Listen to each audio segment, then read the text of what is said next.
영화 강철비는 북한과 남한의 각각 같은 이름을 가진 두 명의 철우를 주인공으로 하고 있는 첩보 액션 영화로 장르를 살짝 바꾸게 되죠.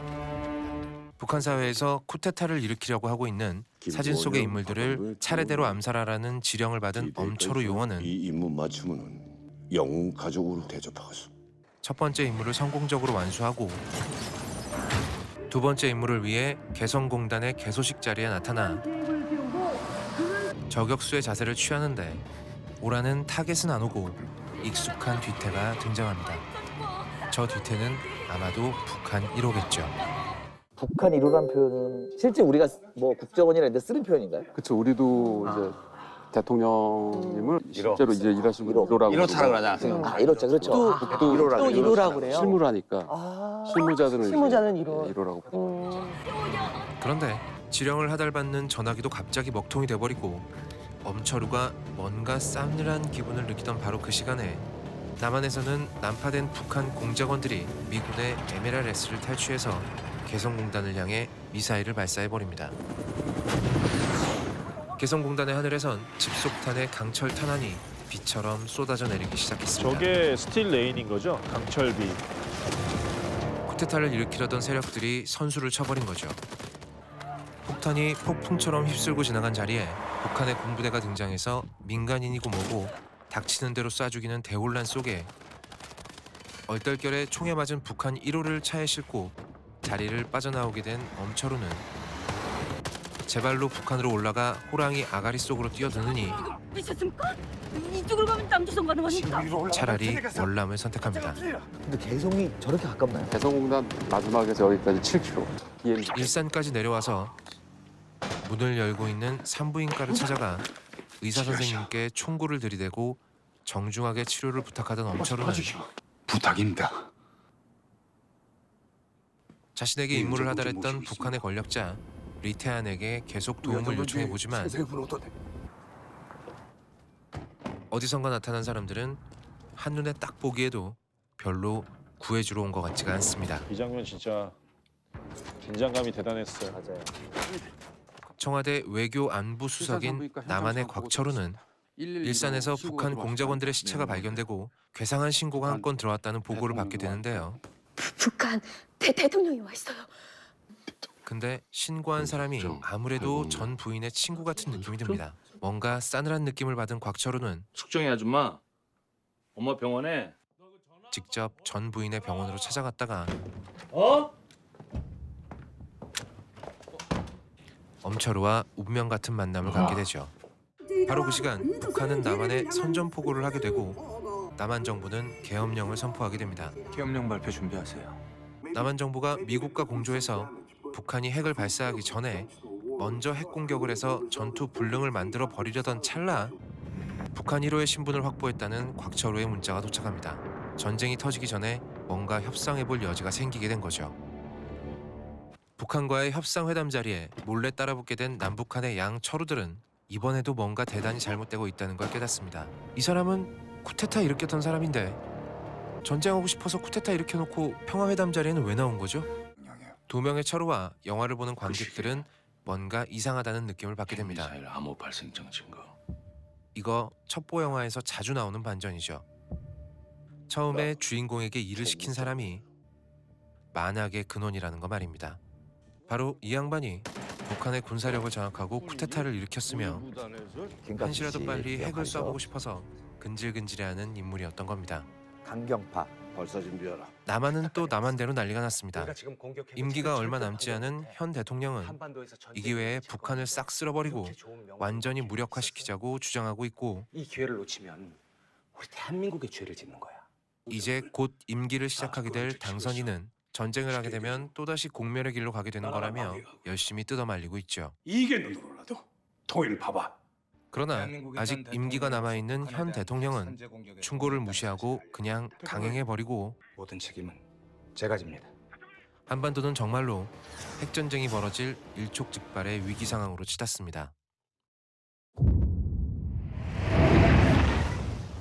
1995년작 무궁화 꽃이 피었습니다 이후로 한반도에서 핵전쟁을 소재로 만들어진 세 번째 영화 강철비는 가상의 전쟁 위기를 아주 진지하면서도 그럴싸하게 그려내고 다분히 현실적인 시선으로 접근하고 있습니다. 이거 개봉 시기가 진짜 상황이 저랬잖아요. 지구상에 국회 한 위기가 번도만 등장하는 있어가지고. 것도 아닌데 지금까진 한 번도 제대로 등장하지 않았던 주변국들, 미국, 중국, 일본 등의 입장과 태도 또한 꾸준히 등장시키고 이들의 행동이 어떤 영향을 미치는지 놓치지 않고 묘사하고 있습니다.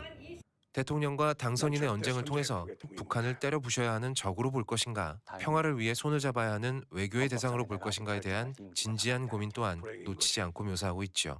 역사의식도 없는 사람에게 임기가 남았다는 게 그러니까 이 영화가 반공 영화가 아니잖아요. 우리가 남북 관계를 모티브로 한 영화가 수도 없이 많아서 옛날부터 돌아오지 않는 여정 이런 것부터 시작해가지고 그 중에서 이른바 반공주의라는 이념에 갇히지 않고 남북 관계를 바라본 거. 그게 JSA가 거의 원조고 그렇죠. 제일 최근작이 강철비인데요. 그러니까 현실 세계를 기반으로 하는데 현실 세계만큼이나 장르적인 네. 그러니까 첩보도 있죠. 네. 액션도 있죠. 맞아요. 스릴러도 있죠. 이런 그 장르적인 어떤 장치들을 결합하면서 남북 문제, 핵 문제에 관심이 없어도 되게 재밌게 볼 수 있는 그렇죠. 특히 그 군사 지식이 없는 사람들이 봤을 땐 저런 무기가 다 있어? 그렇죠. 뭐 이런 어떤 신기함도 있고 아까 전에 집속탄 그렇죠. 개성에서 어. 왔을 때 폭탄이 떨어지다가 다시 열어갈래도 폭탄 한 개가 90개로 바뀌는, 수백 개로 900개로 바뀌는. 실제 있는 무기인가요? 네. 주로 이제 미군 육군이 러시아 쪽 그 포병을 일거에 섬멸시키기 위해서 만든 무기예요. 포를 쏘는 지역 전체를 아예 사람을 다 전멸시키려고. 그러니까 이건 뭐냐면 민간인이건 군인이건 안 가리고 학살하는 무기를 눈앞에서 보니까 너무나 그게 무섭게 느껴지더라고요. 그 영화에 보면은 이제 핵 얘기로, 이 영화는 결국은 핵 얘기를 많이 하게 되고 우리가 그렇게 무서워하고 상상 속에서만 있었던 상황들이 영화 속에서 그려진다라는 거.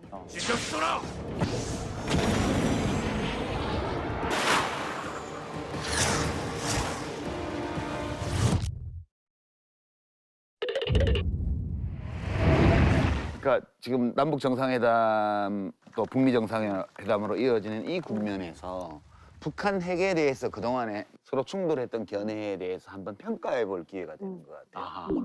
이 강철비는 북한 1호는 남한을 공격하려고 했던 게 아닌데 쿠데타 세력이 네. 그쪽 내부의 강경파가 집권자의 의도와는 무관하게 반대되게 우리를 향해서 쏠 위험을 이제 가정하고 영화를 만든 건데 그 부분이 되게 절묘하더라고요. 네. 그래서 그 부분을 보면서 또 상상했던 게 북한의 강경파와 그렇죠. 북한의 1호와의 관계가 과연 불안하지 이거는 않은 관계인가? 지도권을 쥐고 가는 것 같아요. 그러니까 자기가 결정을 이렇게 빨리빨리 써 있지.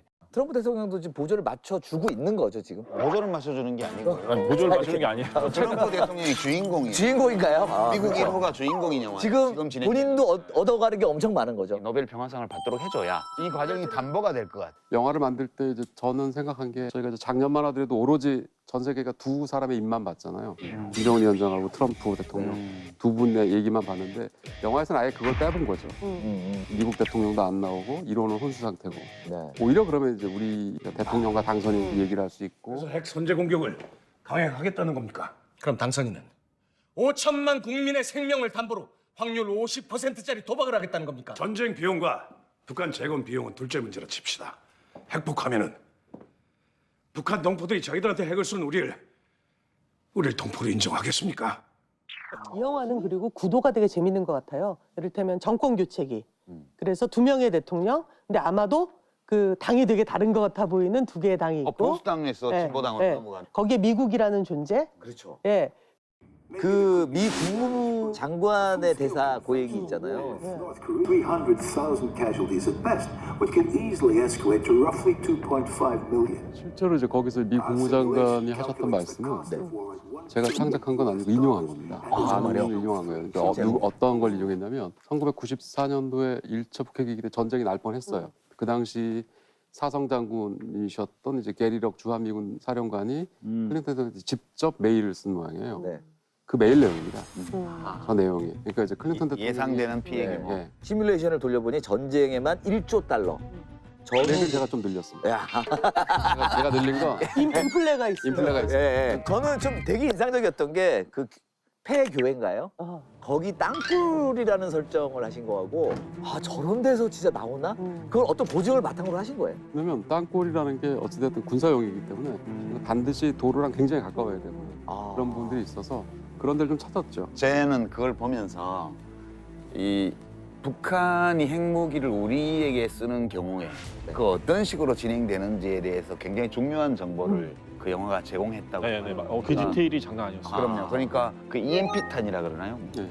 이 핵폭탄 하나를 어느 도시에 떨어뜨리는 게 대전이니까 우리 국토 중심에 상공에서 탁 터뜨리면 전자기기가 다 마비되잖아요.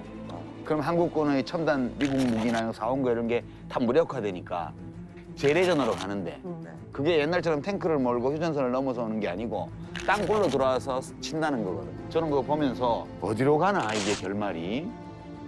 저게 저렇게 전쟁이 벌어지면 그냥 우리 민족은 끝나는 거지.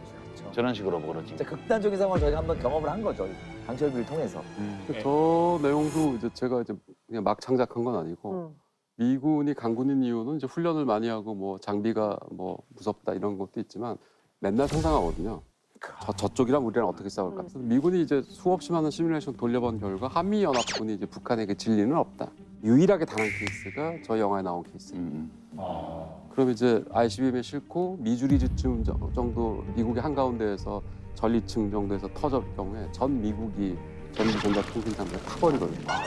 구리선 같은 건 안 타겠지만 그게 회복이 안 돼요. 스마트폰 다 먹통되고. 다 먹통됩니다. 전 미국인의 몇십 프로가 굶어 죽을 것이다. 이유는 뭐냐면 냉장고가 다 타버려서. 그리고 우리도 지금 현재 이제 전기 전자에다가 부은 돈이 1,000조가 넘어요.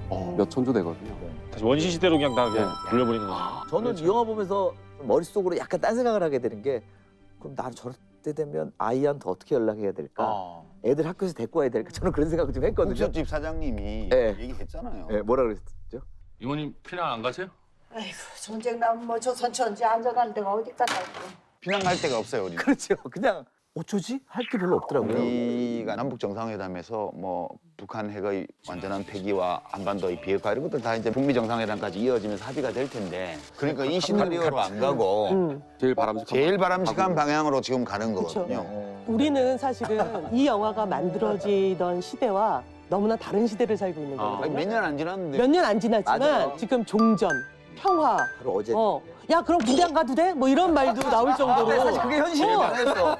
부동산 회사들 지금 막 북한 간다고 그러잖아요. 한국은 그런 정치나 사회 영화 만드는 게 되게 위험한 것 같아요. 어떻게 보면은 네. 사회가 먼저 그냥 영화적 상상력을 더 뛰어넘어가요. 예. 그래서 야 이게 리얼리즘이 리얼리티를 못 이기는구나. 현실이 도 영화 같아요. 그런 예.